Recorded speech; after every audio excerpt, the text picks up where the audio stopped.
I thought it'd be best to get any kind of official business, if you have any interest in discussing it, out of the way before Eric comes in and talks about a great win.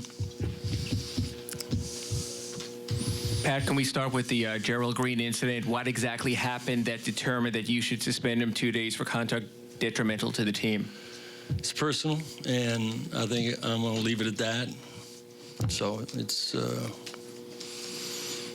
what it is, and we're going to move on. Did it have anything to do with the disruption at his condo and the police being called and them mentioning the report about having to deal with an incident like that? I think the release and the statement pretty much says what it says, conduct detrimental to the team, and other than that, it's a personal matter. So it doesn't need to be discussed. Pat, what did you gain in the trade today?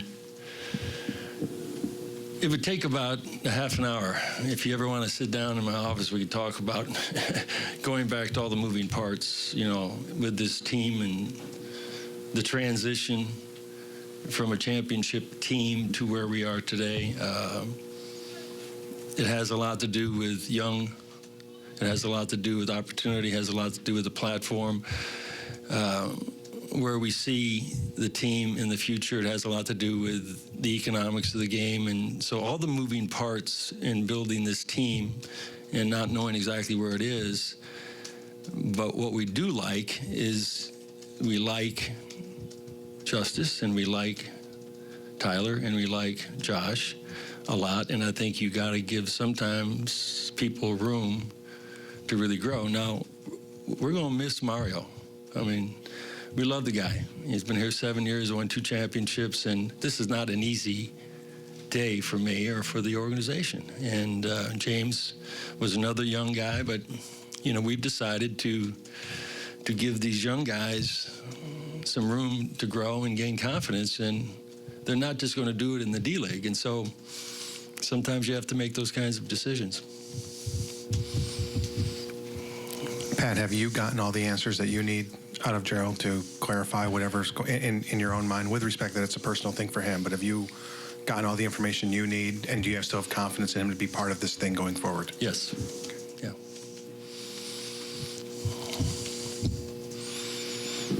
Pat, were you trying to move Udrih and Stokes after the initial trade talk started? The Twitter world was.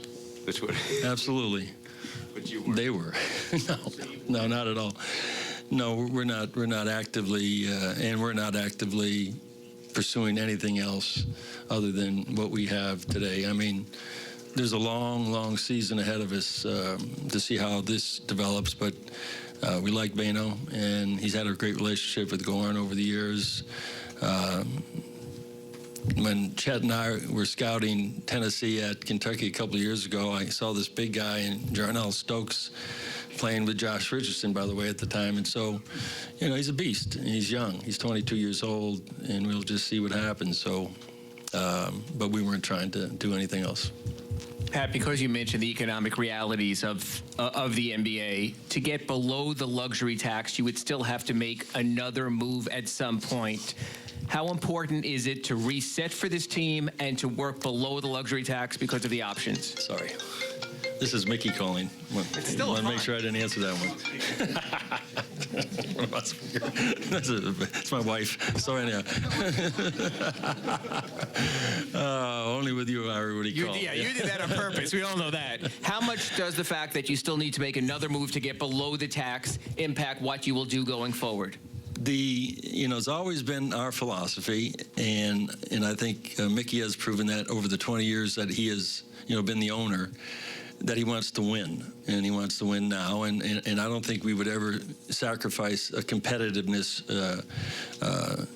to do that by worrying about whatever financial obligations we might have, from that standpoint. In other words, trading away players that we felt could help us win a title and in saving money. And so, but the economics of the game are part of the whole thing that moves the parts, and you have to consider that, obviously. And but that wasn't the number one reason why we did it, and we're not looking actively to do that in the future. Couple more guys and Coach Bolton. Pat, you mentioned win now and balancing that with the economic realities, but also balancing it with youth. That's something that's always been a bit of a struggle for this franchise. Why now did you make the decision to go for youth, and how difficult is it when you're also balancing trying to win the title? I don't think it's making a decision to go young. I think, you know, obviously when we didn't make the playoffs last year and we were fortunate to get the 10th pick in the draft, and we ended up with Justice Winslow, and we really like Josh Richardson, and we love what Tyler has done from last year. And we got a very young player in Hassan Whiteside. And so there has to be a great balance, I think, between your veteran players and also having some young players not just sit there but perform. And we feel like these guys can perform. So this is not a youth movement. This is injecting talented, young, exciting players who are hungry, who are pure, who want to win. And they have proven to us that they can compete at this level. And mixing those with the veterans that we have, I think it's a good mix right now. We'll see how it plays out over the next 20 or 30 games, but it's a good mix. I know Coach likes it, and when Gerald gets back and when Vano gets here and Jarnell, then you're going to have even more depth. Pat, did you make this trade today with an eye toward next year and being active in the free agent market? That's part of it. Personnel flexibility is part of it.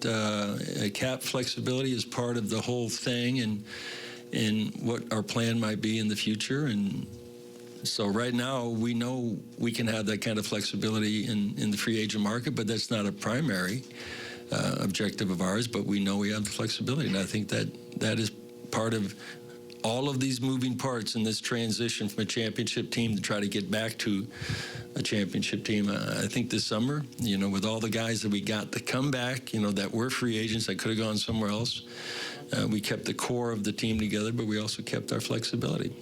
Last question. Pat, what makes you confident that you guys can count on Gerald going forward? I just believe that we can, and so I've been around this game for 48 years, and he's really a great kid, and he's a great athlete, can really shoot the ball, he's explosive. We're going to need him, and I believe that he's going to show that to us. All right. Thank you.